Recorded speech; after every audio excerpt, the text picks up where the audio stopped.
ಹೇಳೋ ಅವಾಗ ಸ್ವಲ್ಪ ಅಷ್ಟು ನಮಗೆ ಬೇಗ ಅಡುಗೆ ಆಗ್ತಿದ್ದಿಲ್ಲ. ಈಗ ಸ್ವಲ್ಪ ಚೆನ್ನಾಗಿ ಆಗ್ತಾಯಿದೆ. ಒಲೆ ಇದ್ರ ಮೇಲೆ ಒಂದು 4 ಕಟ್ಗೆ ಇಟ್ಟರೆ ಸಾಕು, ಅಡುಗೆ ಬೇಗ ಆಗುತ್ತೆ.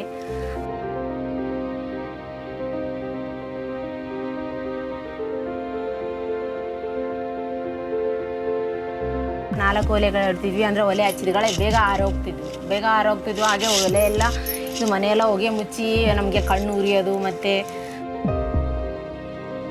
ಅಂದರೆ ಒಂದು ರೀತಿ ನಮಗೆ ಸ್ವಲ್ಪ ಅವಾಗೆ 4 ಗಂಟೆಗೆ ಹಂಗೆ ಹೇಳ್ತಿದ್ವಿ. ಈಗ ಸ್ವಲ್ಪ ಬೆಟರ್, 1 ಅವರ್ ಲೇಟಾಗಿ ಎದ್ದೇಳ್ತೀವಿ, 5 ಗಂಟೆಗೆ ಹಂಗೆ ಎದ್ದೇಳ್ತೀವಿ. ಎದ್ದು ಸ್ವಲ್ಪ ಬೇಗನೆ ಆಗುತ್ತೆ ಅಡುಗೆ ನಮಗೇನು. ಅವಾಗ ಸ್ವಲ್ಪ ಈಗ ಸ್ವಲ್ಪ ಕಂಪೇರ್ ಮಾಡಿದರೆ ಸ್ವಲ್ಪ ಈಗ ಸ್ವಲ್ಪ ಬೆಟರ್ ಅನಿಸುತ್ತೆ ನಮಗೆ. ಹಾಗೆ ಮನೇಲಿ ಊಟ ಬೇಗ ಮಾಡ್ತಾರಲ್ವ ನಮ್ಮ ಅವರು, ಅದಕ್ಕೆ ಬೇಗ ಊಟ ಅವ್ರಿಗೂ ಬೇಗ ಕೊಡ್ತೀವಿ ನಾವು, ಅಡುಗೆ ಬೇಗ ಮಾಡಿ. ಮತ್ತು ಒಲೆ ಬೇಗ ಆರೋಗ್ತಿದ್ವು. ಈಗ ಮತ್ತು ಈಗಿಂದು ಮೆಥಡ್, ಆಗಿನ ಮೆಥಡ್ ನೋಡಿದರೆ ನಾವು